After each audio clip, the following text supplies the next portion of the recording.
Hola a todos, soy Miguel Carazo y bueno, bienvenidos a esta clase en la que vamos a hablar sobre la literatura siguiendo las directrices del Marco Común Europeo de Referencia. Es decir, vamos a trabajar con textos literarios siguiendo pues los procedimientos que se indican en el marco. Me gustaría comenzar em, hablando sobre el Marco Común Europeo de Referencia porque es un documento fundamental para cualquier docente de lenguas, no solo de L, ya que en él se abarca todo tipo de procedimientos, métodos, actividades, materiales que nos pueden ser de utilidad en clase. El marco yo creo que me parece un documento que refleja una mentalidad muy abierta en el sentido de que em, la sensación que da es de que no podemos negarnos o discriminar ningún tipo de material, actividad o método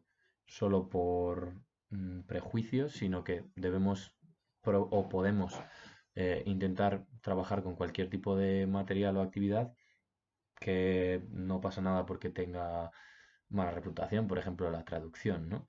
En lo que se refiere a textos, me parece muy importante aclarar o incidir en que en función de las características o necesidades de nuestros alumnos, deberemos dar mayor importancia a un tipo de textos o a otros. Esto no quiere decir que no vayamos a trabajar distintos tipos de textos, ¿no? Pero si, por ejemplo, nos encontramos ante una clase de personas adultas, eh, por ejemplo, refugiados, pues este tipo de personas, sobre todo en niveles iniciales, tendrán que enfrentarse a textos, digamos, de una estructura más formal, como pueden ser formularios o documentación oficial, por ejemplo, el padrón del ayuntamiento, ¿no? Por ejemplo, es un texto que yo he trabajado en clase y que no es a lo mejor muy útil a nivel comunicativo, no es algo que ellos vayan a utilizar en su día a día, pero son textos a los que se van a enfrentar y que considero que merece la pena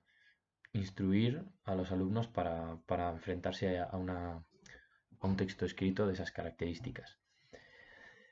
Eh, es importante, según se indica en el epígrafe que había que leer, las diferencias que puede influir el canal de distribución de los textos, ¿vale? Puede ser de forma oral o de forma escrita. De forma oral nos podemos encontrar con textos como por ejemplo declaraciones, discursos, rituales, entretenimiento, comentarios deportivos, retransmisión de noticias, debates, etcétera, ¿no? Y por otro lado, siguiendo el canal escrito, pues podemos encontrar libros, revistas, periódicos, carteles, publicidad, cartas, etcétera.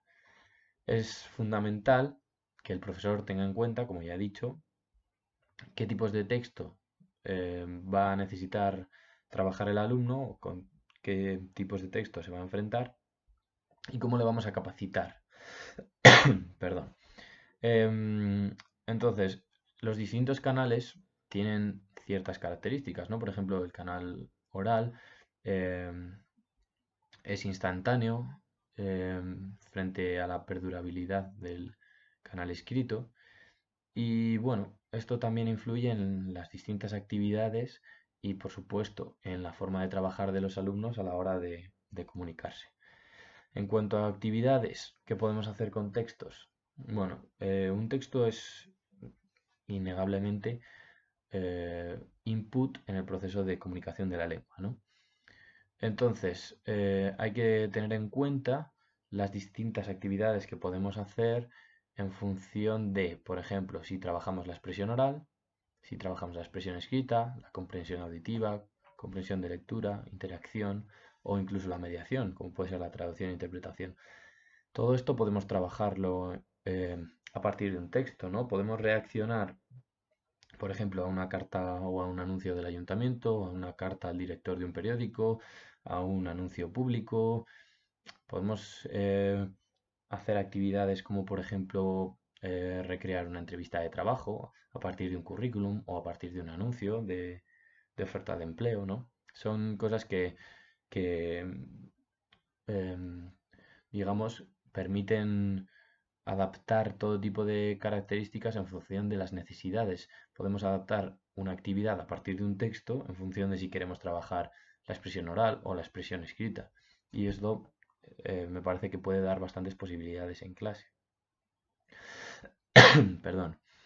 Hay otro tipo de actividades que han quedado a lo mejor un poco más desfasadas, ¿no? O que han obtenido una mala reputación, pero no por ello tenemos que desecharlas sin más. Yo considero que merece la pena dar una oportunidad a actividades como a los dictados o la lectura en voz alta, ¿no?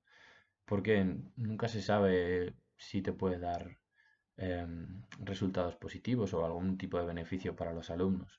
Por ejemplo, los dictados en el proceso de lectoescritura para la enseñanza de la alfabetización, a mí personalmente me da buenos resultados. No es una actividad de la que me gusta abusar porque considero que es un poco pesado, pero es algo que puede tener cabida en una situación actual de enseñanza de L.